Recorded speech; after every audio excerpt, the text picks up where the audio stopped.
Welcome to the Xenophiles. My name is Rogaya Sek. I'm program editor here at the Balie.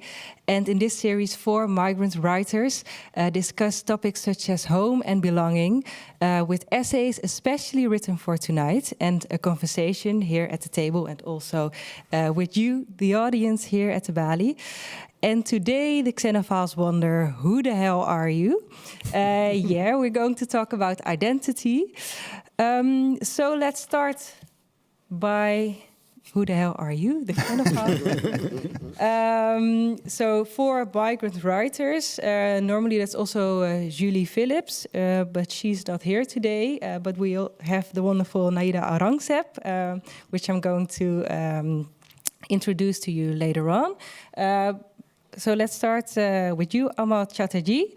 He was born in Sri Lanka, brought up in India, and is now based in Amsterdam and Oxford, where he teaches creative writing. His writing encompasses novels, short stories, theater plays, and non-fiction articles. Welcome.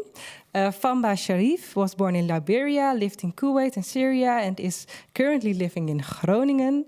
His books, often historical novels, have been published in many languages. Also, welcome to you. And on my left, Richard de Nooy. He grew up in Johannesburg and lives in Amsterdam. He writes novels, short stories, and non-fiction in English and Dutch. Welcome. And our guest speaker today is Naeeda Aurangzeb, born in Pakistan, grew up in the Netherlands, where? Rotterdam. Lived in Jerusalem, Tel Aviv, and the States, and she was a TV and radio presenter, or is, amongst others, for de Halve Maan and Bureau Buitenland. She made documentaries and wrote books about sexist and racist microaggressions, amongst others. 365 dagen ik en heel lekker ding, 365 dagen vrouw. That she also adapted in a wonderful theater play. So an all-round maker. Welcome to you. Also I would like to invite you, the audience, already to say something. So my question is, who the hell are you? Look away if you don't want me to come. It's like school. Who the hell are you? Ronnie. Ronnie. More words to describe yourself? I'm a Dutch citizen. Dutch citizen. So that's interesting. We already hear a nationality. Who the hell are you? Jelle. I'm a student Dutch citizen in Groningen. Groningen. Nice. That's my home, the place where I lived for 19 years. Who the hell are you? I'm Suzanne, and I live in Amsterdam. Thank you. So maybe we're going to hear more of you. And for now, I think it's interesting that when you describe yourself, I heard a lot of places where you live and nationalities. Naeeda, when you describe yourself, what do you say? Who the hell are you? I think that I tend to first in my mind say what I'm not. Because when you introduce us migrant writers. And I was like, since when did I become a migrant writer? that's maybe these 3 are. You are. That's up to you. You decide. The Xenophiles are 4 migrant writers. The fourth migrant writer is Julie Phillips. She's migrated. But she's not here. Yeah. And you're our guest speaker. Yeah. No, but I'm a child. I am a child of migrants, which is true because I'm a second generation, so I'm a child of migrants. But for me, that I think when you ask who are you or how do you define yourself, somehow in my mind first it comes, what am I not? And what are you not? I think your piece was interesting in that regard as well. So that's one of the questions in the back of my mind, but I'll save it for later. I think that don't save anything for later. There is no later. But what am I not? Yes, I'm not Dutch. Whatever. With the double, yes. Yeah, the right. Dutch. Yeah, I'm not Dutch. I'm not Pakistani. According to others, I might not be Muslim. According to myself, I am Muslim, but according to others, I might not be Muslim. So there's a lot of double that I'm not. Is it also something that when you think about yourself and your identity, do you also think about the things you are not? No, I don't. I think in terms of what I am most of the time, not what I am not. No. I think I strive towards inclusivity, towards becoming or being something else. So, no, the things that I'm not don't concern me that much. No, I don't think so. I'm inclined to think in terms of, I think my chief thing I would identify as a writer. So that's something I've achieved, I think, and I've consciously worked to achieve that. And I noticed that my identity as a writer and my connection with other writers is one of the strongest things I've encountered in terms of an identity, so that you share certain, I think the way you approach the world and the way you approach topics and discuss them with each other, that makes it almost like well, not a secret society, but it is like a sort of, which I discussed last time, but I think that it does make it like a sort of a society of people who have achieved that and who also engage with each other on a certain level, which I find very pleasant. So I think that to my mind, that is my strongest identity. Sense of belonging. I suppose, and I suppose in some sense I would be a father as well, I think in certain settings, but I think that's not the first thing that comes to mind, because that's almost something that, well, incidental is not the right word, but it's not something I really sort of chose to become. So I think choosing to become something or someone. You did not really chose to become a father. No, I sort of just Stumbled. We'll explain this later, by the way, Richard. suddenly I got a call from the hospital. It happened to you. Yeah. I didn't sign for this. No, I'm very glad I am a father, but it wasn't something that I sort of consciously it wasn't any ambition of mine. It was never my ambition. To become a Omo? Well, I think it's both composite. It's not. It's a bit of all of these. I think it's a bit unfair. I'm cheating by coming in at the end, aren't I? But it is a bit of all of these. It's not so much what. Well, often people just make assumptions, I suppose. Then usually I'll just my first response would say it's complicated. Because the more I am, the more I am alive, I guess. The more complicated it gets. I mean, it depends on what you want. And I think, in that sense, if I'm asked, I think I'm a writer is one of them.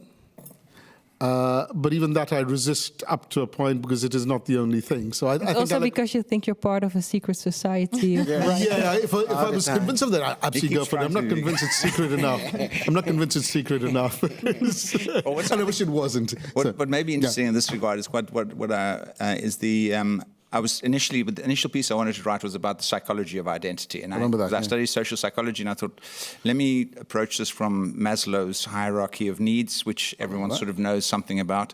And actually, identity is only like one of the third levels. That's with sort of belonging, to feel a sense of belonging to an organization. And above that, you have the self-actualization, and there are several levels above that of sort of personal identity, which you can achieve.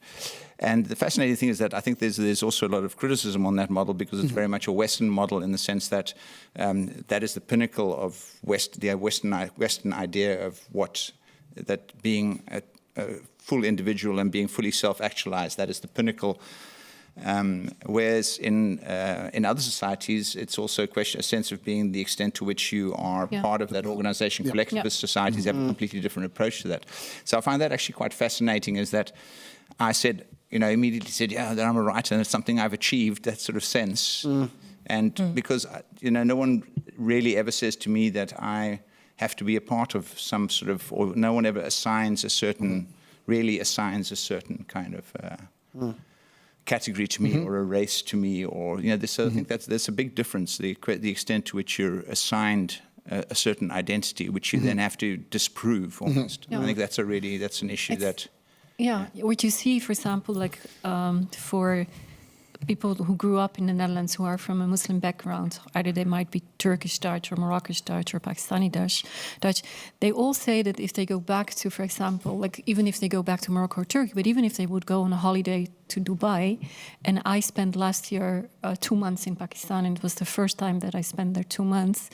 And one of the things I realized, and others say they do the same, is that being a Muslim is not it's not a question anymore. No one cares if you're Muslim or not, because they, first of all, they assume you are, and then what kind of Muslim you are doesn't matter. So that's one thing that here... It still doesn't matter. It doesn't. What kind of Muslim? No, it doesn't. Not in the... I mean, it might be when you got into discussion, but it doesn't matter in your daily life or if you're interacting with people. Well, when you grew up here, being a Muslim or not, it's always... It's always an issue. It's always on the table. But then when you go to a society where the majority is Muslim, or where the majority is Pakistani, no one cared if I was a Pakistani or not. And then becomes, what do you do, or where do you belong to, or which family, or are you married? do you have children? And again, it's no. That's why the no. Are you married? No. No, married. That's good. I'm not married. What? I'm sort of. That's your answer. No, but I have that when I go to South Africa. That then only then do I become a white person in South Africa, and I'm assigned a category there as a minority who. And I think I get also, well, you know, you get a sense of the fact that you become your race, so that's, and suddenly you know you're seen in that way, and that's the sort of the first image that people have of you. So that almost becomes your inflicted. It's interesting because then do we resist those identities that are? Well, I will come to that as we talk about those identities that are projected onto us. Imposed or projected. Well, I mean, it's a question for you two. Let's go to the first story, and maybe also start with a disclaimer. Yes. Because we have 4 stories to share, and the first are really heavy and dark, and it's getting a little bit more. Yeah, we're moving from the darkness to the light. I wasn't aware of that. There was been a labeled joke already. There is one joke. Yeah, sorry. Already. Oh my God. Yeah. Yes, we're going for that. Yeah. Richard de Nooy, I am. I am your hooker. Your hooker. Okay, this poem, I'm going to start with a poem, and it's basically an angry summary of my youth in South Africa, and it involves some strong language and unnecessary shouting, so please take a deep breath. De Nooy! You hate rugby and rugby hates you, but we are a country at war, and you are my hooker. So when I say tackle, you do us. You do not stop and think. But I like thinking and reading. And soccer, sir. Soccer is for kaffers and queers, De Nooy. You don't look like a kaffer, so you must be a queer. It takes one to know one, sir, is what I might have said, but didn't, which is why I write. Dear sir, thank you for causing me so much pain and embarrassment that I shall spend a lifetime seeking words to express my rage. To me, you are an endless source of inspiration, and I shall always remain your kaffer, your queer, your hooker. P.S. May the screams of 1,000 schoolboys torment your dreams, and may the men of 100 scrums drink beer from your rectum. And breathe out. Ending off, I'm not sure when exactly I wrote this poem, but it's obviously quite visceral and raises questions about identities that are assigned to us by others. These unwanted identities imposed by others, as we just mentioned, are often deeply ingrained in our psyche, and we often spend a lot of time trying to shake them off. And I can't help wondering to what extent these imposed identities get in the way of discovering and embracing our true identity. And I hope other people will share their experiences in this regard during the course of the evening. Thank you for your attention.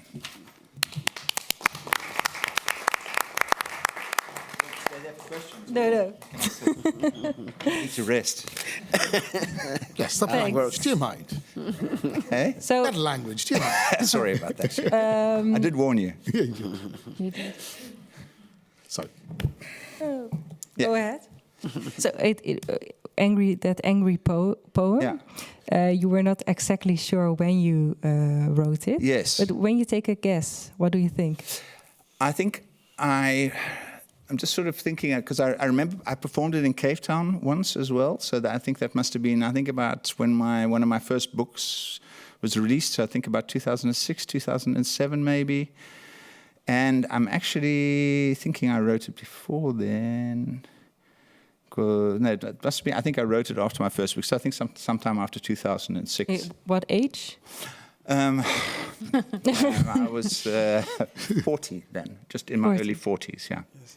I think it's something that just has kept following me around. Yes. It's still something I have that's deeply ingrained. The sense of fear and anger that I sensed when I was at school, and the sense of there always being a threat of violence, the sense of being more sensitive than people around me, and always sort of trying to sort of block that away, and becoming, instead of that, always being able to defend yourself. And so there's that sense of wanting to be the man they expect you to be there, wanting to be a macho within that setting, but actually feeling a completely different set of emotions.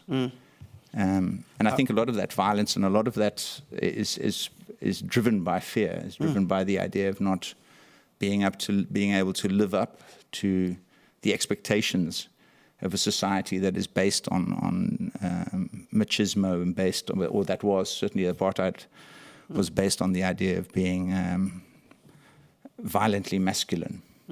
So, that was the dark. Yeah.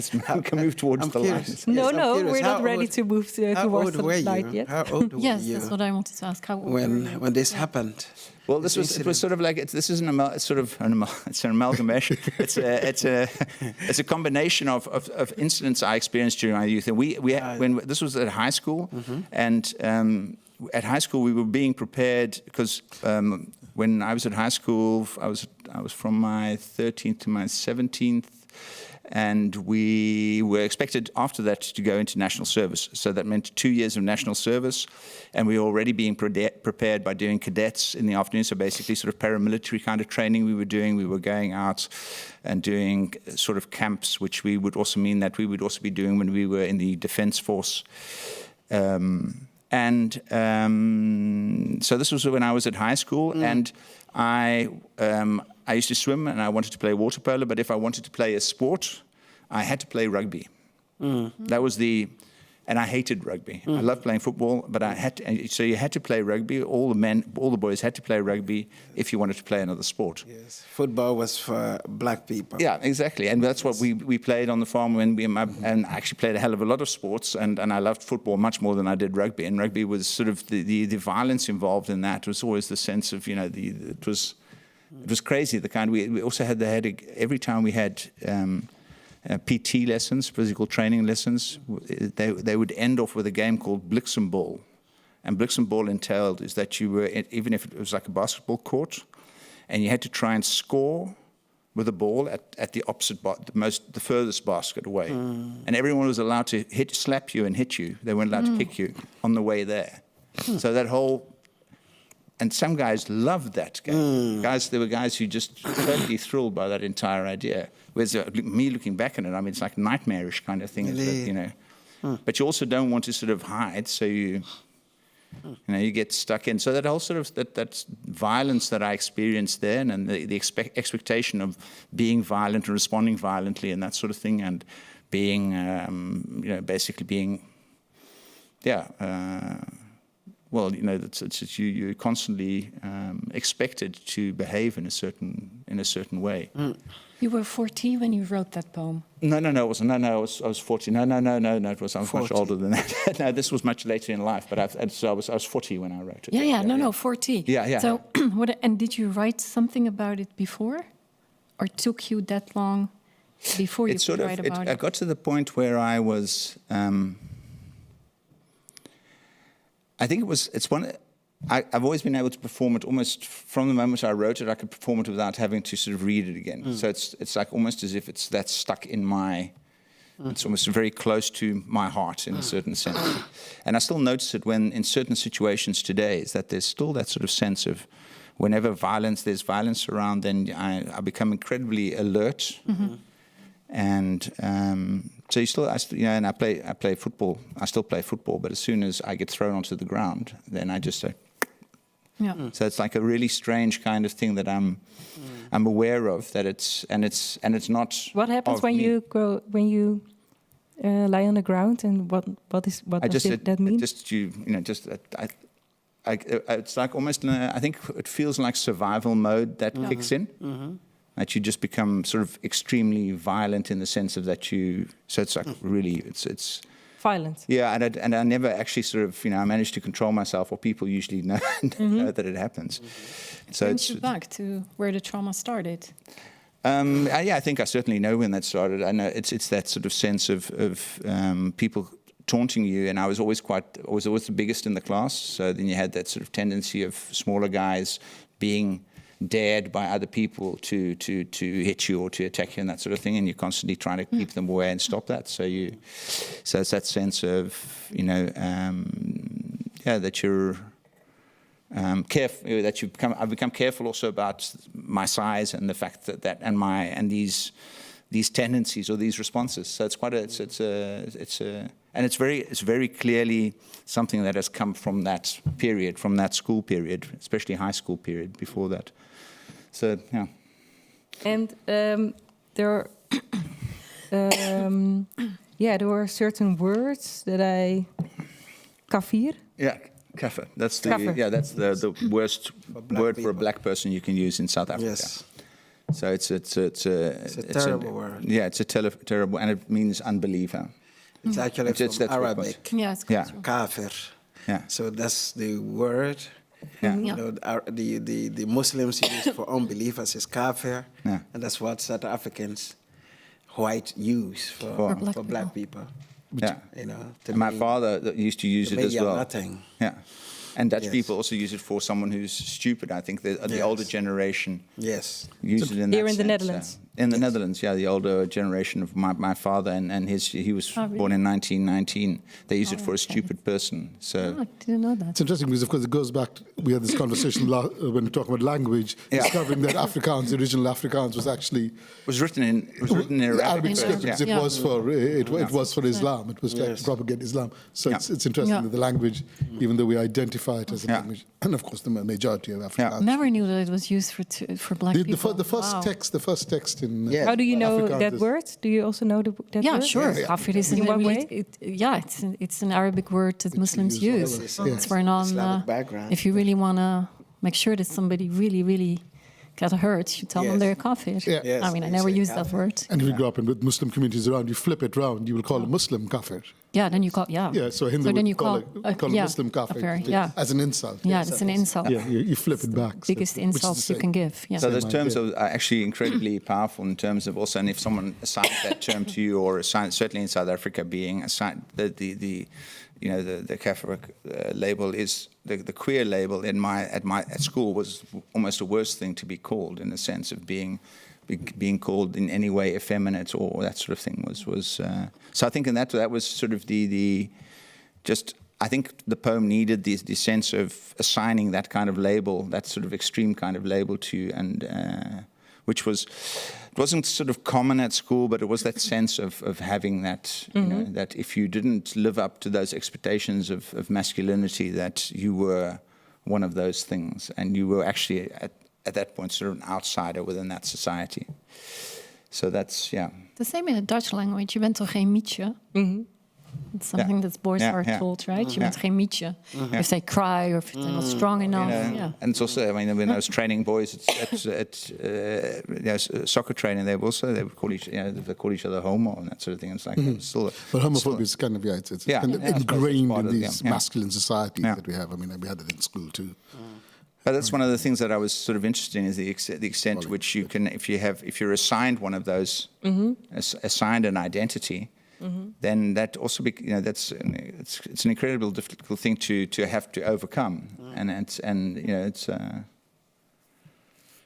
So I'm not sure if there's anyone in the audience who has like sort of odd identities that have been assigned to them. I suppose, being assigned as a that you're someone's daughter or that means that there's a label or that there's expectations attached to that. Yeah, that's a question for the audience.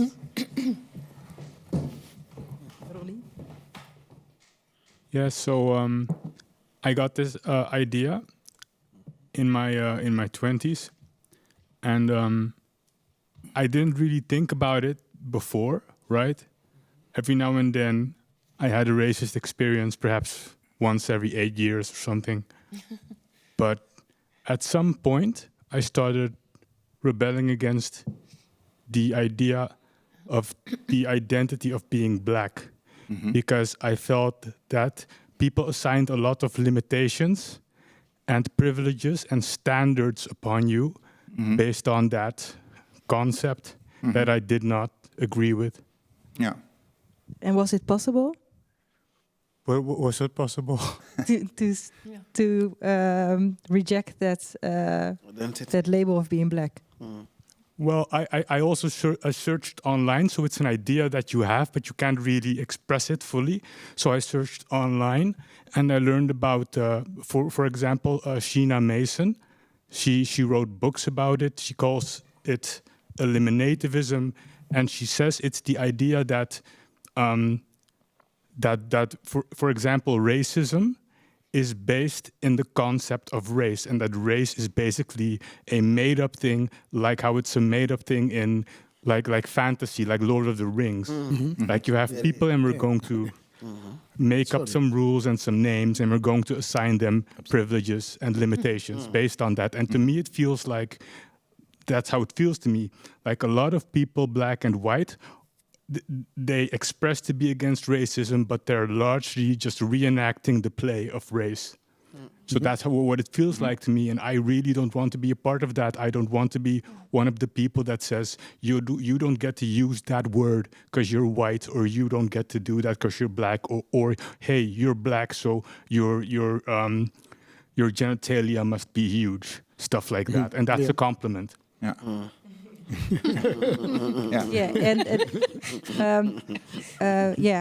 Does it work? Is it possible to reject it? Well, it's something that you do in the mind, and you do it in practice by speaking out against it. So as long as you don't internalize it, I suppose, as long as you don't go around thinking and walking around that you are what they imagine you to be, you're rejecting it. Yeah, can I? I think yes. Yeah. Yes. Actually, I was born in Pakistan and 3 years old when I came to the Netherlands. And I think now when I look back in let's call it my emancipation as a child of immigrants, I had it. I had this thing like that who I am and who I define, how I look at myself or what I am. It's not about me being, from a so-called third world country or being a Muslim or all these labels. And I do feel from the inside, I feel like I'm not less than white people or so. This whole inner journey of feeling who you are and that it's not what the surroundings tells you. That's one. So I I was like, you're not going to decide for me who I am or where I come from. But then, so you can have that, and at the same time, you can be aware of the fact that the other is approaching you in a very racist way. No, but I am.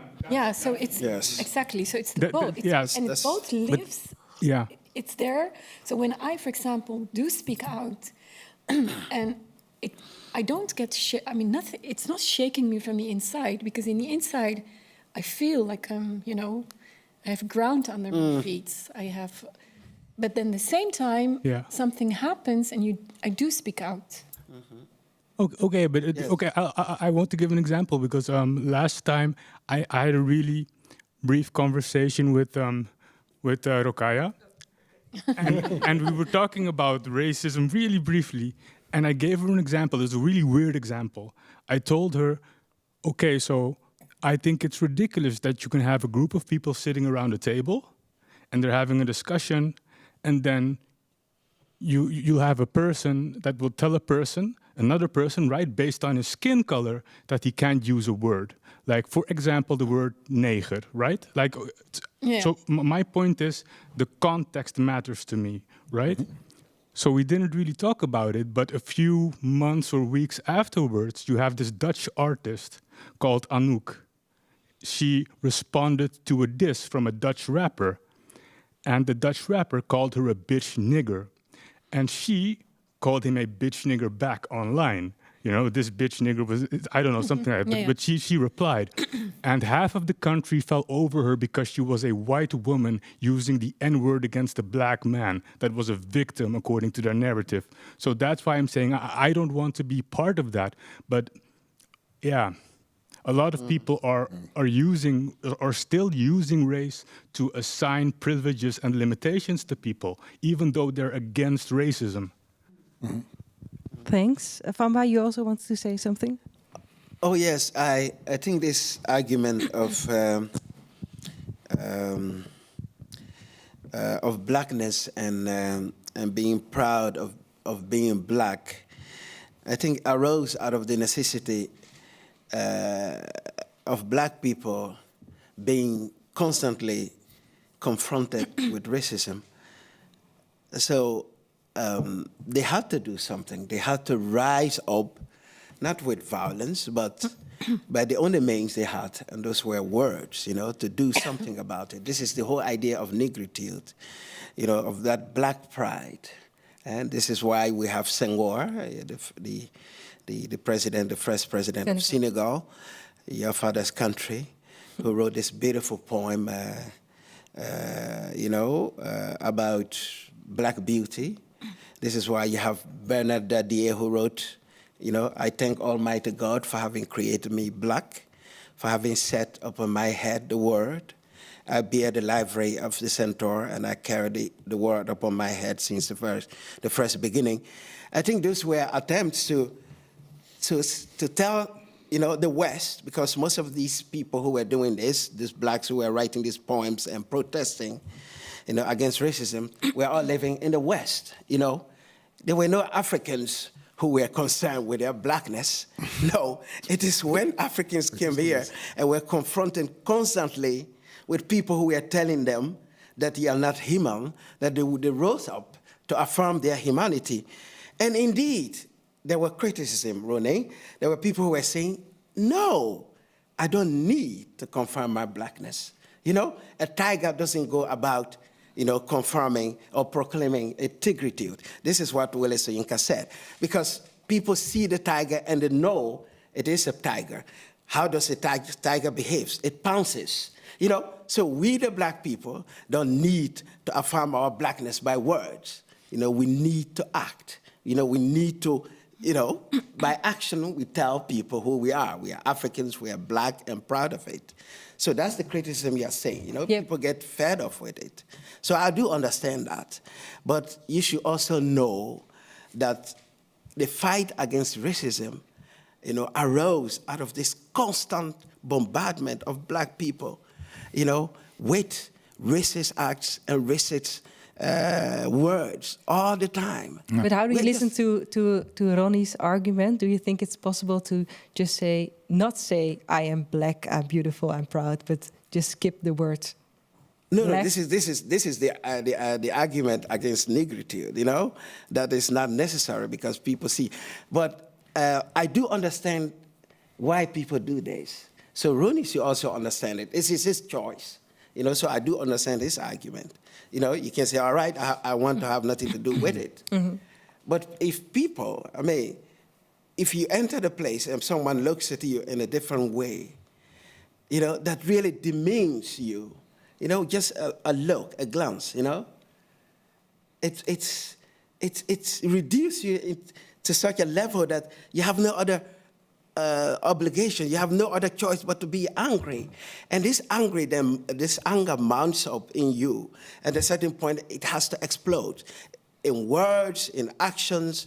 So this is what is happening. Racism, according to Toni Morrison, is a distraction. Because why would I spend my entire time telling the other that I'm human? Why don't I, there are other things more important than spending my time telling you that I'm a human being. Yeah. It's a distraction, but... It also reminds me of what happened this week in our parliament. Yeah. When our prime minister had to point out that he found someone human because he was wearing a headscarf. Hijab. Yeah. You're a human being for me. Thank you. Yeah. Indeed. So it was very generous of him. Yes. Yeah, it was. Let's try not to be too grateful. Yeah. Sorry. Let's go to your story, Naeeda. But you already labeled black. And what was it? No, not black. Sorry. Sorry. Heavy?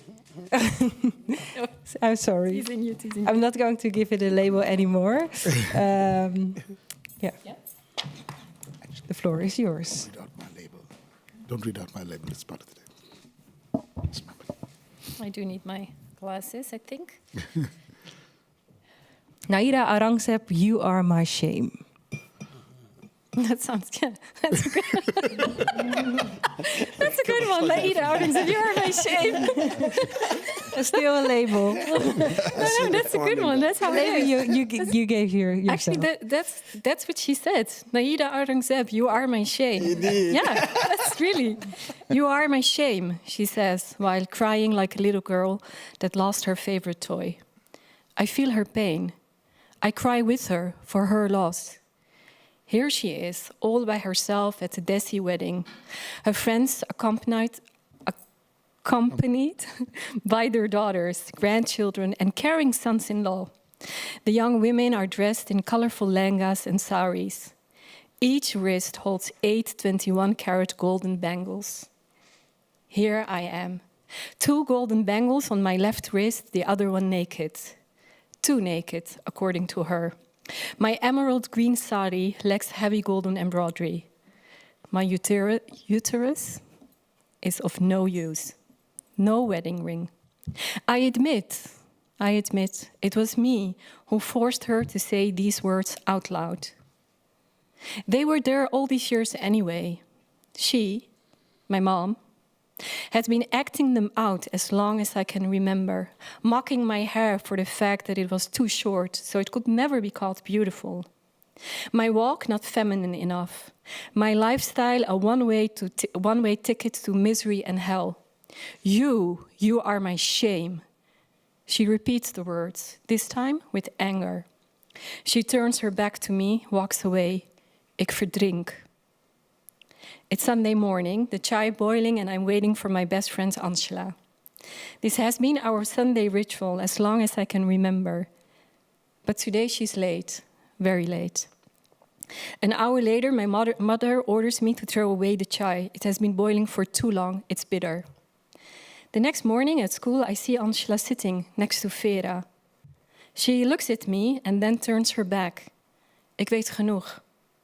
I have been replaced by a girl that, unlike me, can go to discos and the swimming pool. Ik verdrink. Often I dream of being the star dancer at a disco on Ibiza. And in the same dream, I transform into the most beautiful Desi bride ever. The dream always ends with me walking into the sea, alone.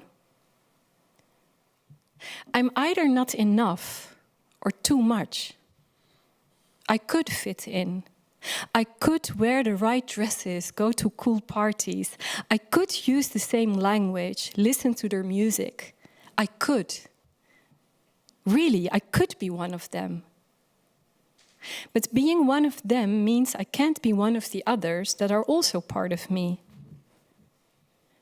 So I end up being me by myself. But what is being me when I can't share it with others?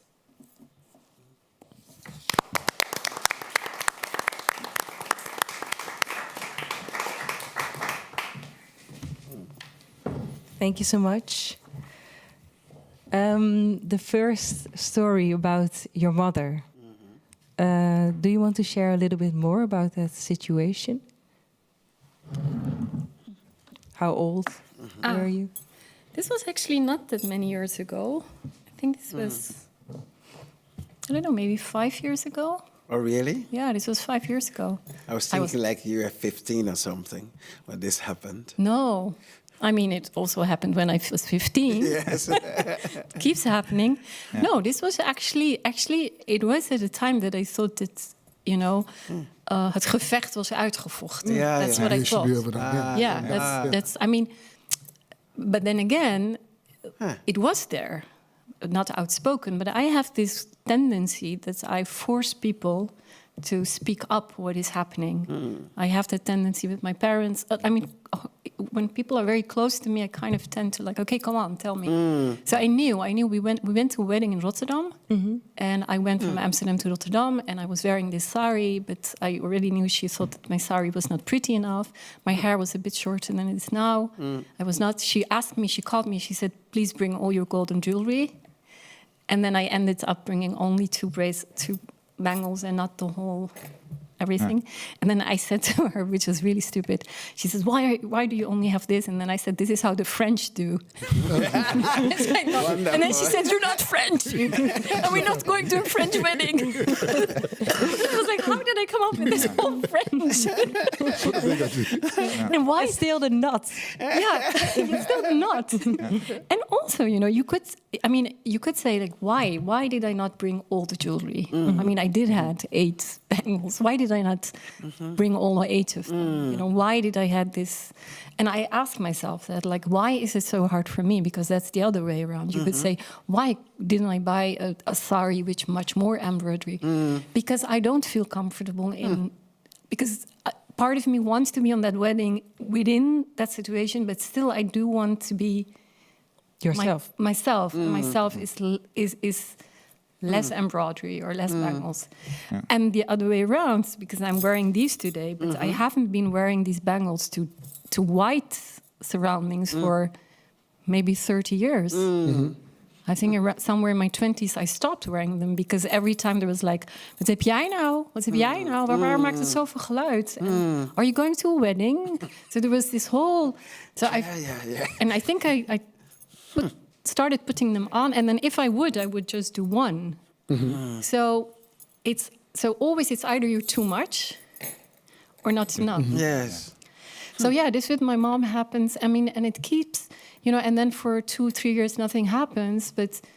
And I have a loving relationship with her. It's not that I don't have, but you know it's always there because at the end I am her shame, and that was the saddest part. I am her shame. And then she actually said my oldest brother is married to a Pakistani woman. And then she looked at her daughter-in-law and she said, she is my izzat. She's my pride. So it was not only that I'm her shame, she is her pride. And I understand her because, yes, that she is her pride because she comes from the same culture. She wears the same dresses.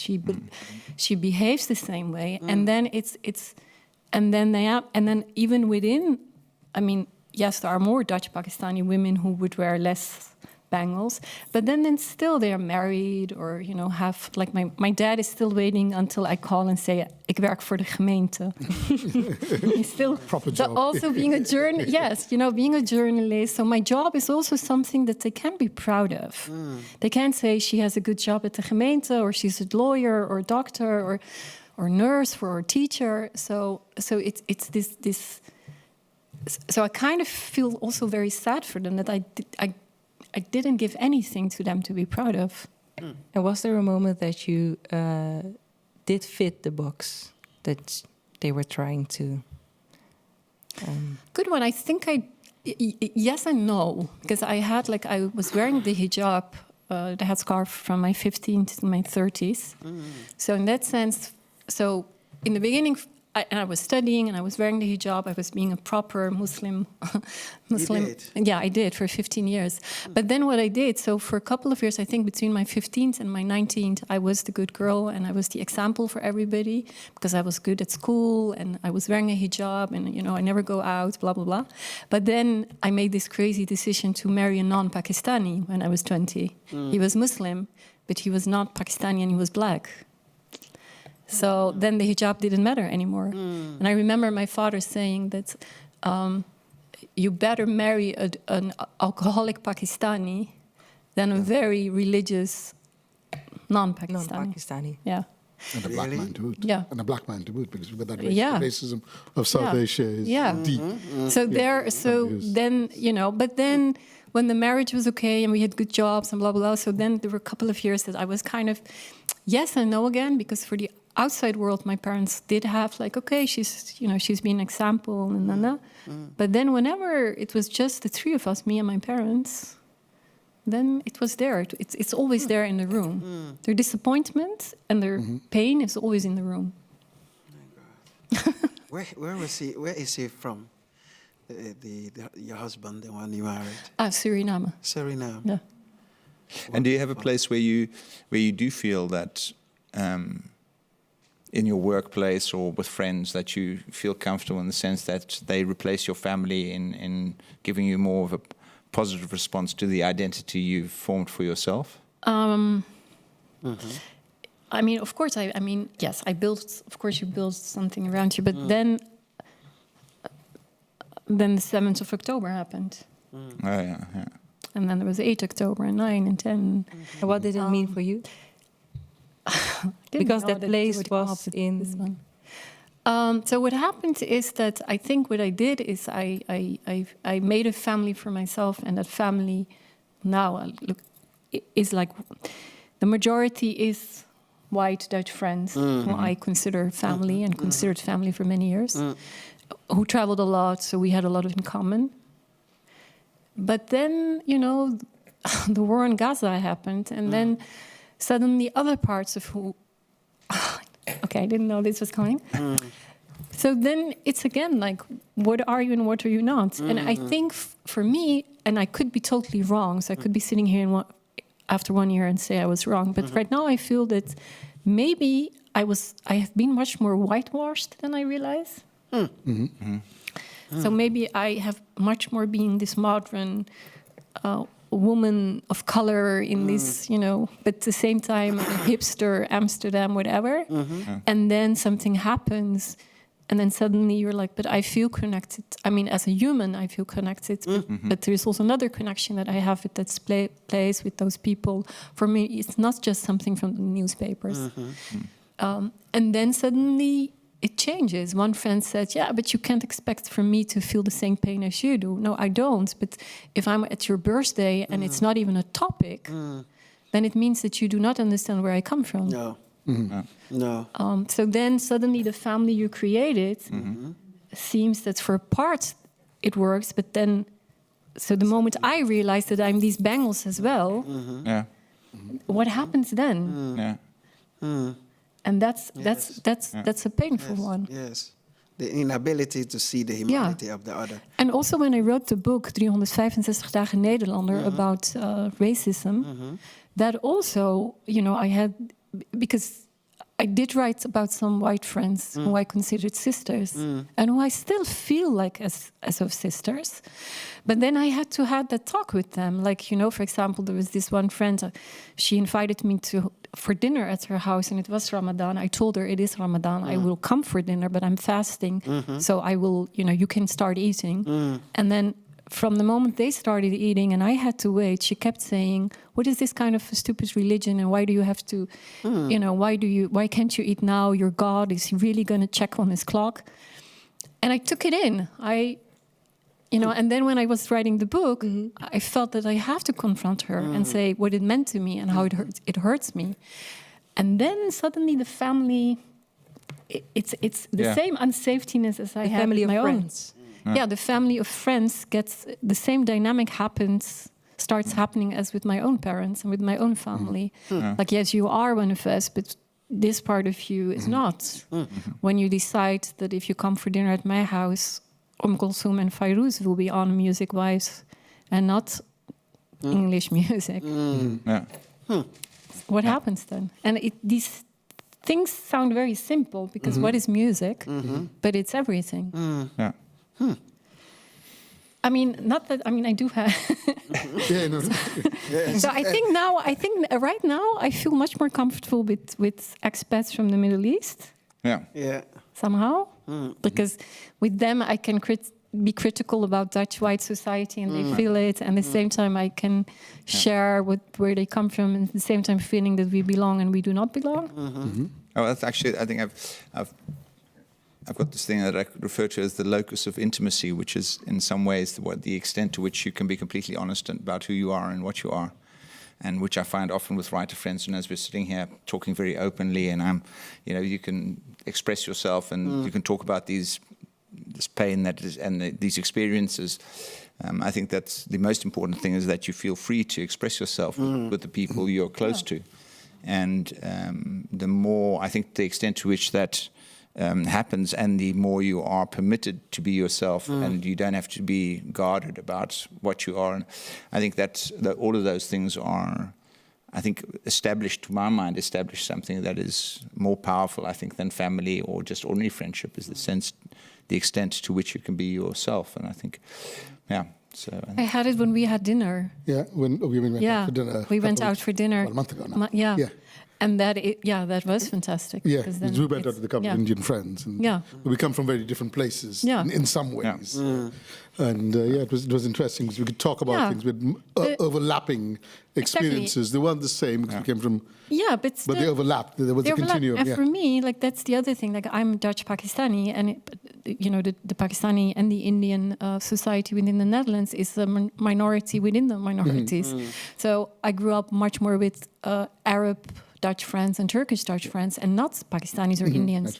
So for me, that's part of me. And then also, if I would have grown up in England, there's more number, but also history-wise, people know. But in the Netherlands, people don't even know where Pakistan is, for example, or they think there is a constantly war in Pakistan. There's not. But so also by meeting you, this Desi side comes out, and now I realize these bangles. So Desi is being, from the South Asian. But it's the region. It's the region. It's the region. Yeah, it means country, but it's region. Yeah. So then now more and more that part, these jokes, and I had it in your last time when you were here and reading your piece. And then I'm like, okay, I can't share that with my Dutch Moroccan friends or Dutch Turkish friends. But so that part is there too. So about who are you? So all these little, and then if you are, so for me, the Pakistani side, and even my friends tell me, we were always waiting, when is that Pakistani side of her coming out? And it did came out, I think, in the play that I wrote. Somehow there it came out. So for me also, that journey of being a minority within minorities, and what does it mean to be Pakistani? I don't know. I don't have many Pakistanis around me. But then meeting people like you, or who are from the subcontinent, the jokes, the little stories, the little words. And then I realized, they are there inside of me as well. Yeah, because we've got there's huge cultural overlaps, etc. Yeah, we've got very different languages, etc. Which you recognize. Yeah. So I also have a question for the audience. When do you feel most like yourself? I don't know if someone wants to answer that. That you can be yourself. Someone wants to answer that question? Ronnie? Yeah, sorry. I really feel I feel like myself when I'm at this meeting. I really feel like I'm being myself. But also when I'm talking to friends, when I'm having good conversations with people and forgetting about the time and where I am and stuff. Thanks. Someone else? Yes, I want to give it a try. Oh, yes. You also want to give it a try? Oh, he said, I thought it was weird. Ladies first. I guess. Guess first, too. The first thing I think about is what people am I with? But I think that because I'm Peruvian Dutch, so I was thinking, I think I feel actually in quite a lot of places. I can think of many places where I feel that a big part of myself is strongly reflected. So I feel like myself. But I also know that there's a part of this sort of everything that I am that's not so present then, for example. So I think I have a lot of places in which I think when I'm with those people, I feel very much like, say, my Dutch or Peruvian family.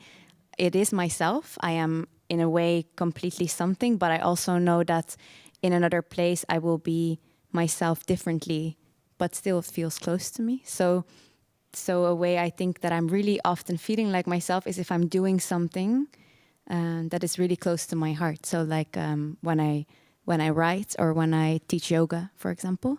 It has nothing to do with my cultural background or necessarily with my language, because I feel like I'm doing something that that is true. So I'm doing something that comes from that. And I think I'm trying to more and more, also when you asked who are you, more and more move away from, like you're saying, the labels that you are giving your ethnicity, your gender, your many things, your name, and thinking of what you feel like we are also a lot what we do, right? So yeah, I think more so that I'm feeling like myself when I'm doing something that I'm fully doing, like my heart is really in it in that moment. Like, Thank you.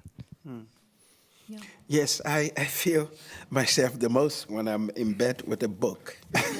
Oh yeah, yeah, true. I feel alive, you know? Yes. And how do you think about, so what's your name? Chaska. Jaska? Jaska said that moving away from the labels and towards the things that you are doing. Yeah. What do you think about that I think approach? I think that comes back to it ties in with the idea, as you were saying, of being a writer, because we find these almost chosen communities, but they're not so much. It's not in the sense of, I want to be there. You realize that is where I am, which also ties in with what you were just saying about, when you're in this group or when we were the other Desis, to use the word, you suddenly find these spaces, and you find these places where you almost relax out of. You don't. It's not that everybody knows everything, because they never will. Particularly if you've got a composite identity, which is where I like to think of it, and you can relax into these spaces, and you ease into them. It doesn't make any sense. Does it make sense? Yeah. But they're not automatically there because No. Yeah, because I wanted to say, like, when I'm writing, I feel very close to what I am, but then immediately I realized, no, that's not true, because I was working for a very long time for the Dutch TV and radio and hosting and interviewing. But now when I look back at it, and it's also the reason why I'm not working there anymore and wouldn't want to work under that conditions, is because I was not allowed to work from really who I am. And in the writing, for a very long time, the writing was the way Dutch white society wants you to write. The white gaze. Yes, the music you make is their music. And then finding your own tone, finding your own music, your own rhythm, that is a journey. So yes, when I'm writing in my diary or reading a book in bed, that's when I'm me. But when I'm writing out there and being a journalist out there, then again, these rules of others do play a very, very big role. And then finding your own space is a journey. Yeah, it's interesting because I find that, well, I've got a composite identity myself. I grew up composite. I'm not one or the others, but I grew up invisibly composite because I'm apparently one, but I have other things. We'll talk about that later. When we come to that, it's a little more. But I'm just thinking of some of the places I feel very comfortable, and I've got a number of communities that I do feel, when I go there, when I go back to my friends I grew up, where I went to university with in India, and I just sit down. There are people who I've fallen out with, whom I cannot stand their fascism and their Hindutva identities, which is anti-Muslim identities, which I have no truck with. It's a bit like the Gaza situation is like, well, but it's easier for me. I just tell them, you're not in my space, and I will be rude to you. That's okay. And everybody goes, you can't be rude to him. It's like, yep. At my age, I can be rude to anybody I want. In my space, I'll be rude to whoever I want to be. I just don't stand for that. But there are other ones, I say, and I went to spend time in Scotland, where all of us were foreign students. Yeah. So we had groups of close friends. It's interestingly, one of the groups I was with was the first flat I moved into in Scotland. There's two Chileans, one who was Palestinian, which gave me a strong sense of Palestinian identity. One was from Hong Kong. Another was from Denmark, and there was a Scot, and we were just a group of friends, and we just did whatever people assume. We were into salsa music. I cannot dance to save my life. Nor could Iban, who's Chilean, but that didn't stop Iban from dancing. And I just saw this Chinese friend. He's from Hong Kong. We saw him last week, actually. I was in London. And I met his wife for the first time, his 12-year-old daughter, who was hugely embarrassed. Dad's friend. I was like, no, this is your uncle. And he's like, She's like, okay, this is my uncle. Oh. Yeah, how does this work? And we used to do these things together. But they're but that one was kind of easily international. Another one which is very different was when I lived in. After living, I moved to the UK. I was in my early 20s. Spent about a year there. Then I moved to Spain, to Catalonia, small town Spain, and ended up with a group of basically white English guys. There was one Dutch woman, and there was a German woman too, and that was it. Half the English guys were called Mike. Guys, if you're watching, you know who you are. They're all called Mikes. We had The Mikes. all the Mikes. And I was the only foreign, and there was no Indians in Spain at that time. I mean, South Asians. It was easy to just call myself Indian. There was no point in going to the complexity of it. But we just felt, I mean, I still go, 30 years later, I go there, they come to my place, and I just go there, naturally we go there. We drink less wine than we did. We used to drink vast amounts of wine, beer and wine in those days. We drink slightly better quality now, and the sausages have got better too. Also an identity. It's also Wine an identity, drinker. because when I go there, it's like sometimes you have other people. There's some people are married, Catalans and German. Try and they're whiskey. slightly puzzled. They come along because you've got this very white group, and then I just show up and go, "Oh, here's Amal," and everybody starts talking, and I'll talk about things, and they know that I have very different experience, and and the other people going like, "How does this guy?" I can sometimes think, they're thinking, where does this guy fit in here? And for them, it's like, for all of us, it's just natural. Yeah. So that's, belonging. You find the belonging sometimes out surprisingly without, True. without Yeah. any... Definitely. Yeah. So, Yeah. Vamba, are you ready for your story? Yes. I've been waiting all evening. What about me, right? Sitting quietly in the corner. Sitting quietly, defying quietly. Yeah. Identity is fluid. Vamba Sharif. Yes. There is a fight going on social media. Now and then it rears its ugly head, and then I see people cursing and swearing and demanding retractions. The fight is actually a war. Each side is sure of being right, of winning the war. The fight, ladies and gentlemen, is about me. Bear with me, I will explain. For the record, whenever I see this fight on Facebook or Instagram, I do nothing to stop it.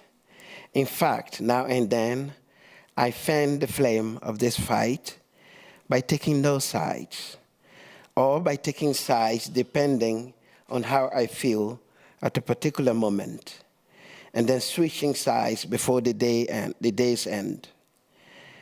The fight is about identity, my identity. The question that is debated over and fought over on social media, with each side claiming they are absolutely right, is this: to which ethnic group does Kamo Vamba Sharif belong? The verdict is still out there. According to family law, a man left Timbuktu centuries ago and traveled south in the direction of what is now the Republic of Guinea. He settled in a small place of no consequence, got married to a local woman, and had 3 sons. I am the descendant of the youngest son. The man was a Songhai, but he claimed, perhaps because he was a great Islamic scholar, to have been related to the Prophet Muhammad. I know not a word of Songhai, and I do not know much about the Songhai people. What I know is that one of the greatest rulers of Africa, Askia the Great, was a Songhai, and the founder of one of the most famous and enigmatic cities on earth, Timbuktu, was a Songhai woman called Buktu. Have you noticed that the city is named after her? After a well she had dug for travelers crossing the Sahara Desert, Timbuktu, the well of Buktu. This, according to legends, is my beginning, a descendant of a Songhai-speaking man who claimed to have Arabic heritage. There's no space for us to dwell on that Arabic aspect, so we skip that and reserve it for the 50th edition of a Xenophiles gig. What concerns us here is where the man ended up, among whom and what language did he end up speaking. The man settled among the Peles, an ethnic group spread across Liberia, Guinea, and the Ivory Coast. His wife was a Pele woman, a people to whom Oprah Winfrey and our own comedian Yeti Maturen claim kinship. The Songhai man had left Timbuktu in answer to a request from an ambitious ruler in a small kingdom far south. This king wanted to secure his hold on the smaller kingdoms and establish himself as an absolute ruler. To make that possible, he thought, he needed a great Islamic scholar to legitimize his rule, a proof he could use to convince people of his right to rule. But whatever Songhai this Islamic scholar had, whatever Songhai that was in him died with him, because his descendants ended up fully embracing and speaking the language of the people and its ruler who had asked him to come to their kingdom and to pray for him. The language was Mande, and the people were Mandes.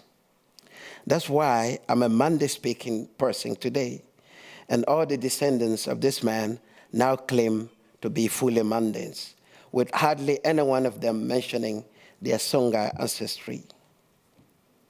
Identity, as you can see, evolves. It is fluid and changes with time and place.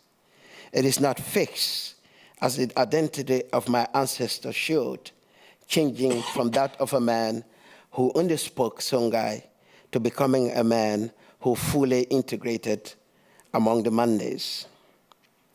Now I come to the point at which the fight about which ethnic group I belong ended up taking place on social media. One of my ancestors left the south of Guinea in the 19th century because of the Samorian Wars. Samori Touré, as some of you might know, was one of the greatest rulers in the history of Africa.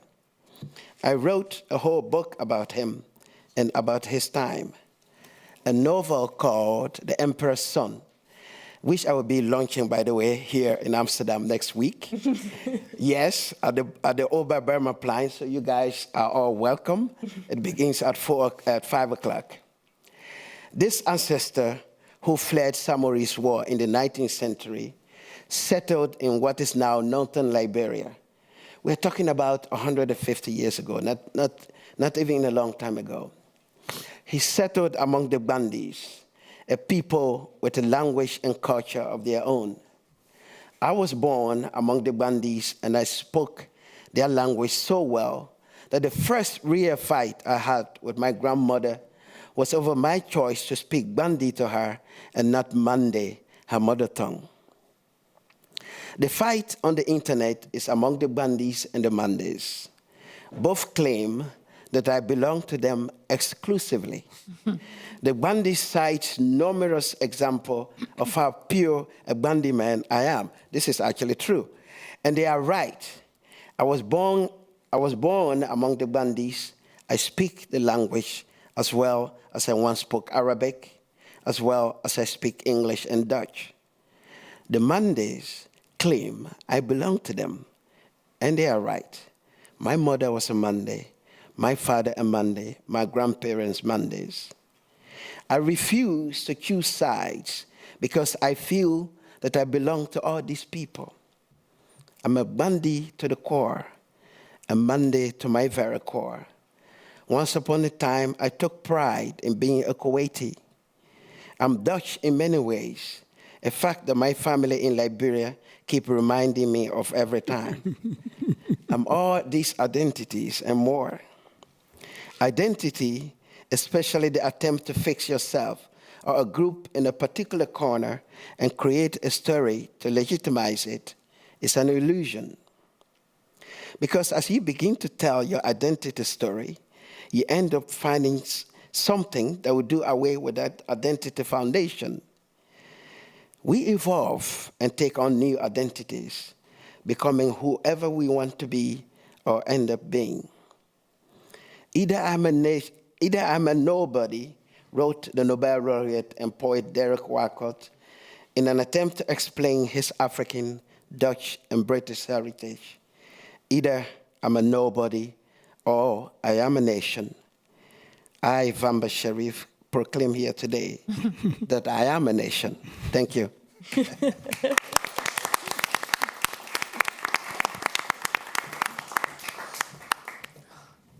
And maybe be citizens of that nation. Oh, yeah. When will the first election be? No. No You guys elections. need passports. No. Visa, you know. Very, very See, strict. the corruption is already... It's already starting in. But how are those people fighting about you online? Or about your identity? I know some of them, and I don't know some of them. It has to do with becoming a novelist. You know, you're writing these books, and for example, the Emperor's Son is about an empire that is situated in a largely Mande-speaking place, you know. And so if people are reading this book, they're saying, oh, he is really a Mandingo man. He's not a Bandi. Why the Bandis are saying that he is a Bandi. And people then post this thing without my permission, and they say, oh, Vamba is a Bandi man. We are so proud that he's a Bandi. and then they go into these discussions. And I just go to the, to the profile, and I said, yes, I'm a Bandi man, And then some people get out. But that's not true, Vamba. It goes, I don't know. It's great to see it happening. It's not happening every day. I mean, once in a while. But when I started reading your piece, I thought the fight online about your identity was another fight, actually. That's also online about your identity, a little bit. It's about in the jury. Yes. Of is it Libris? Yes, the Libris. Oh my God. The Libris Prize. Yes. You're one of the jury, and people are angry because they think this jury is too woke or something. Too woke, yes. Ladies and gentlemen, I think let me try to share a background to that. So, like a year and a half ago, we were asked, a black woman in the Belgium who is a writer, a very good one, Dalila Hermans, and I were asked to sit on the jury of this very prestigious Dutch literary prize, And then this fight, which was even heavier than this fight I'm talking about here, and people were saying, oh my God, I mean, I'm sure these Dalila Herman and this Vamba are going to make sure in this jury that, a woke book, is sure that's what is going to be the winner, Yes, a woke book. Whatever that may be. Yes. Yeah. So whatever that may be. So, and people were questioning even our qualification, to sit on such a jury. It's horrible.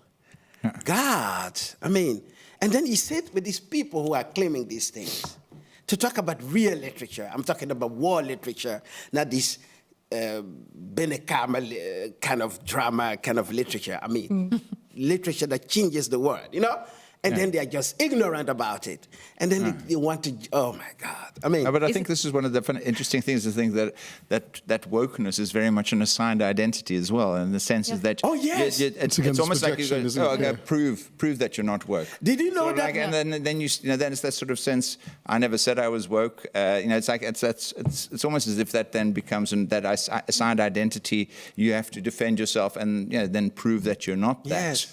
Which is a really odd thing to have to do, and it's something I think you should always steer away from, is because to engage with it at all. Yeah, it is. No, I don't. It's your problem. And also, it's like the right is better in identity politics, actually. I think very effective.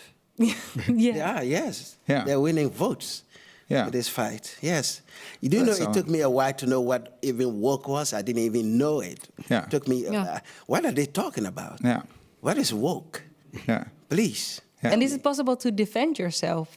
No, it is not. Actually, you're inviting them to even attack more. Yes. Yeah. I mean, actually, what those people were on Twitter were waiting for me to do was just to say, all right, no, I mean, this is not it. Yes, that one thing, just an explosion is going to even become bigger. I don't get into it at all. No. You know, because I don't. They are more worries. I mean, I have books to write. I have other fights to fight. You know, It's also about the Toni Morrison quote. Yes. It's a distraction. Yeah. Because when I wake up and I see this, someone is rating, this jury, this Vamba guy and this Delilah Herman woman are going to make sure. And then I get into that fight. I'm not going to write a sentence that just came into my head, you know?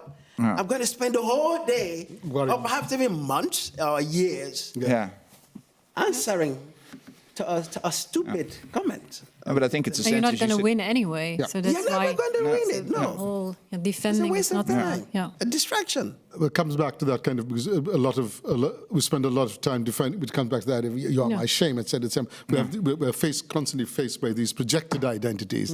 This is as a woman you're supposed to do this. Why aren't you married yet? I mean, there were all kinds of embedded things there within the South Asian culture, about just patriarchy, etc., and all kinds of other things. We did not even talk about the label woman yet. No, we didn't. I was going to bring it up. That's been a slightly concern since Julie's not here. It's slightly, there are far too many men at the table. Ik zei in Dutch, for a long time I felt, ik ben aan het kruipen, terwijl ik eigenlijk had kunnen vliegen. Yeah. Yeah, right? I think that's true. That's true. And that is, and then so that feeling, and then of course you go to this journey, like, okay, where can I stop at kruipen? Am I, it's like being a baby. Like at a certain point you think you can't fly anymore. So that's the whole journey. Then you decide, okay, I might be able to fly. But and that kruipen is like if you're defending yourself, if you know. Or you're drawn into, this is the way I always often see it, it's the same thing that I'm not a rugby player. It's the same thing if you're a chess player or a writer and you're dragged into a boxing ring and you're living in fear and you're not even supposed to be in that environment, but someone's dragged you into that environment and has said, now you've got to fight. And I think that's one of the things one of the reasons we started the Xenophiles was also is that very often you get in political discussions and I mean just general discussions about life and the people forget the complexities and they assign a simple label like woke and then that's the discussion. Then you're discussing the whole question of woke culture. Somehow that suddenly come from somewhere. But then the truth of the matter is things are far more complicated than that when you actually look at it. And I think that's one of the reasons why we started with the Xenophiles is a sense of being able to sit down and really discuss things and get to not to the bottom of them, but at least to take it as get the conversation as deep and as broad as possible, rather than getting stuck in that sort of sense of assigning some specific label. And also with the verdedigen, you mentioned... Defend yourself, yes. Yeah, you mentioned the... what happened in the parliament about the lady with the hijab. So there you can... So it's about being woman and what people think of you. So what you see there is like... Again, you get into this, like, so a lot of women said, like, wearing a hijab is our own choice, and I was wearing it for 15 years, and I truly believe it's your own choice. But then something happens, like, then it's like, we are defending it, it's our own choice, which it is. But then at the same time, if it was not others labeling you or telling you who you are, then we could sit and go to deeper things, because nothing that we wear or do not wear is a free choice at the end. I was told my whole, like even now, my dad, if I wear Pakistani dresses and if I would put something half on my head, he would tell me, "Oh, you're so beautiful." He never called me beautiful when I look at like this.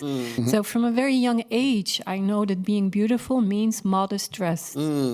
Nobody forced me, but it's there. Being successful in this environment means I have to wear heels. I have to dress a certain way. In Hilversum, I was told that my dresses were not they were not sexy enough. That it should be a bit more sexy. So it's there in every society. So claiming that we are always free and we do things by our choice, it's not true. No. But then again, if I would say, I mean, I'm saying it now up loud, but if you just go out there and say, I have these questions if the hijab is, then you're going to be used by the right. So there's always a group that is using you, like who are you? And then I agree, but the real discussion is beneath that. And so then the real discussion is who you are or what you are and what does society think of you or how do you become who you are. For me, for example, wearing the hijab, I knew it was my ticket to freedom. Because when I decided at the age of 15 to wear the hijab, 15, 16, I knew that my parents trusted me. It's not like that it's not like I sat down and thought, you know what, I'm going to wear hijab. I wear the hijab because I felt like it. But now, looking back, I know why I did what I did. So all these things are does it make any sense what I'm saying? Absolutely. I think there's the expectations for women as far as that are much stronger in terms of what in many cultures in terms of what's expected of them. Men are expected to be yourself and to chase a career. There's also expectations, but those are more sort of fluid and loose and mostly. And I think for women often they're more restrictive in the sense that there's an expectation of you and you're expected to follow a certain norm and if you don't follow that norm, you've got to explain yourself. But your piece also was about gender norms. Yes, no, absolutely. But that's the whole thing. But that's one of the reasons why I left and why I wanted to come to Amsterdam, because to me that was the other end of the political spectrum. Except now it seems to be shifting. But also with women, there is some other. There's this other dimension also always there. Like for example, if I would say something which by Muslims would consider to be against Muslims, then I'm the horror of the kafirs. So your sexuality comes always in. And like if a white woman would be really, saying something very positive about Arabs, then she's an Arab whore. If an Israeli woman is very anti-Netanyahu, she's a Palestinian whore. So it's always the sexuality comes into it as well, which makes it very, I feel it in my body while I'm saying it. It's very unsafe. So being against something, like if I have another opinion, then you're against your own people, which means you're against our men. So if you're against your own man, then it means you're a hooker of those other men who are our enemy. Code switching, that's also a possible theme for a next one. Let's go to Amal. Reclaiming your own identity. A different take, yes. I like the title. Yes, come back to the title. The title will be read later. You'll hear why. Okay. So I should say first that I'm not a poet, but this came out as poetry, for which I blame Richard. I wrote it and he said, that's a poem. So I had to rewrite it as a poem. So. Identity is like fabric, threads of language and culture, family and experience woven together. Each pattern unique yet familiar. Each strand recognizable in other weaves. Yet each combination is singular, an identity. Threads on the surface, being visible, may be identifiable. But more often, they are below, hinted at, tinting, changing and forming those above and around, setting them apart from others like them elsewhere. I, like many, would like to say I am who I am, that I am my own person. But the reality is that I am, I hope you will pardon the pun, an amalgamation of threads and strands, of ancestry, Indian, Hindu, Bengali, Sri Lankan, Christian, Tamil, of all that comes with those, caste privilege and oppression, the too often dark legacy of churches, of partition and civil war, of violence and ethnic cleansing, which I have not lived, yet I carry with me, as well as culture, light, food, and landscapes. I'm also of the coasts of Sri Lanka, where I was born, of the hills of Darjeeling, and the humid metropolis of Calcutta of my childhood, and of my time in England, almost of it, never quite, never there for long enough. I go back and forth. And of my years in Scotland, wry about its weather, and at home with its humour. And of my time in the Mediterranean, its hills, wine and olives. And of my many years in Amsterdam, as I take my time off seriously, and fume at its intolerance, and of course, pedal my way around. I'm all of those, of their histories and their stories told, and of the histories and of the histories and stories they silence, of exploitation and oppression past. And continuing, undercovers new, slick and glossy and deceptive, the free world unfreeing the rest. All those are in the weave and pattern, as is all that I have ever read, books and poems and articles, all the films and television I have devoured, all the histories I have ever pondered, and all the places I have ever visited, everywhere. And then there are the sounds and music, and the food and drink and tastes from around the world. All those make me too. All those and a decisive strand, people all around me, friends and acquaintances, family of blood and family chosen. Who I am today is because of them. What I am now is what they have made me. Even if many did not exist, at least not in my life, when I was becoming, in my childhood, in my youth, and in between then and now. Who I am now is all they have given to me, all they have made me, and all they make of me. Whether I think of it or not, I am what all of them, through their giving, taking, their holding back, and demanding to, have made me. My identity then isn't only mine. It is also of those who caused and raised me, of privilege and exclusion, history and circumstance, people and places, and all that comes with them. I am who I am now because of those who have made me, and because I make myself in the context of them. The complexity of the strands that compose me then, the threads in the weave that is me, are from those who came before me, and from those who have touched me in so many ways, knowingly and unknowingly, and from those who surround me, and from those whom I surround myself with, and last but not least, from those who choose to be with me. All that comes with them, language and stories, ways of being, eating, drinking, living and sharing, laughing and crying, remembering and forgetting, all those are in me.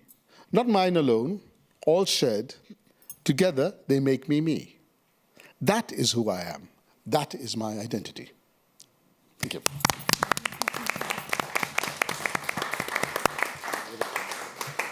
A new identity, a poet. Yes. One thing I do, poetry and journalism. That's my brother. I do all other kinds of writing. Yeah. Because I'm also looking at the clock. Yes. So I want to take a look at the audience directly. Are there any questions or comments? Response. Silence. Okay. I think maybe there's a certain paradox about your own identity, and that maybe your own identity is what you belong to. So that what you are yourself actually is the opposite. It's belonging to something that you are not. Right. Because you're not alone. So what the question I would like to ask is, what do you belong to here in Holland? Where do you how do you feel at home? Well, Who wants to answer first? may I start just with, well, I don't belong in Holland, and I don't say there's an exclusion. It's just one of the places that I am, as far as I'm concerned. I'm in the fortunate position, I would say, where I don't have to be in any, so I don't have to be of one or the other. And some people find it a difficult position. I actually enjoy it very much, that I am not of here. I often have that question, but have you settled? It's like, no, I'm too young. It's like my hair's gone away. So, I haven't decided yet. I don't know where I am yet. And I don't say that in a negative sense. So where do I belong? I belong at this table. I mean, as much as anything. That's how this table happened. The Xenophiles, because we had these conversations, we were these writers from different places, and it so happened that we were all migrants, and we invite guests who aren't migrants. Child migrants, I am. Or not migrants. Who aren't migrant migrants. They're not migrant migrants. The doubling up is going to be a theme. It's a good one. Yeah. So that's how I So I don't, but and in doing so, I do. Yeah. Or I'm not doing so, I do. Whichever way around. You know what I mean. Someone else? I belong to the water of this country, and I realized that I grew up in Rotterdam. So my bedroom on the Maas. So my bedroom looked out on the water and the Euromast, and all the ships from all around the world would come in from there. So I would see all kind of ships and flags. And then when I was 20, I moved to Den Haag, which does have a sea, but Den Haag does not have water inside of the city. Now they opened a few grachten, but still. And I lived for 20 years in Den Haag, and I felt I was missing something, but never realized what. Then I moved to Amsterdam, where the grachten were there. And then I realized I miss this water in the city. Yeah. And now whenever I'm somewhere in another country, I need the water. So die Maas en het water, that's me. But then, that's one side. But I was born in the northern part of Pakistan, on the voeten van the Himalaya, so it's really, really high. And always, wherever I am, there is this, even if I'm in a crowd, there is a silence that I always hear. And I always thought that's my Sufi side. I'm such a spiritual person. I hear the silence everywhere. But last year I went to Pakistan, and there it was, the mountains. There is a silence. There's a silence of a next level. And that's when I realized, I said, it has nothing to do with me being Sufi or spiritual, whatever. It's the silence in my DNA. And then I asked my brothers, and the youngest was born in Rotterdam, and he said, yeah, wherever I am. And even my oldest brother, his son, who is third generation Dutch, like Dutch Pakistani, he always calls it the rechte lijn van de stilte. So now within the family we gave it a name. So the silence from the mountains where I was born and my parents and my grandparents is always there. Maar the Maas is always there as well. Beautiful. And personally, I had this. When I came back to Holland, I was 4 when I left. When I went to South Africa, and I was 20 when I came back, and I spoke Dutch, but I had an English accent, and so that marked me as a foreigner. So people would ask, where are you from? And I would have to explain South Africa. And at that time, apartheid was obviously a very hot topic. And so I really, really worked hard om Nederlands zoals Nederland te spreken. So no one could ever ask me again where I was, or ask me where I was from, unless I wanted to reveal that side of myself. But I have noticed in terms of where do I belong, is that what Amal said, I belong, in a sense, I belong at this table because although I fully sort of became part of Dutch society, and I still feel like an outsider sometimes, and I still have that history, and I share that sort of experience of feeling like an outsider, and so I think in that sense as well is that you do look for you feel like belonging because you share that experience with others. Even though it's completely different from a completely different background, and it has, it's the same. There's so many similarities. So I want to end this conversation here at the table, but there's always a third round at the bar, or a fourth, to talk with each other. So thank you for being here. Thank you for sharing your stories, and thank you to Xenophiles and Naeeda Aurangzeb. Have a nice evening. Thank you. Thank you very much. Thank you, Rukara. So. Yes.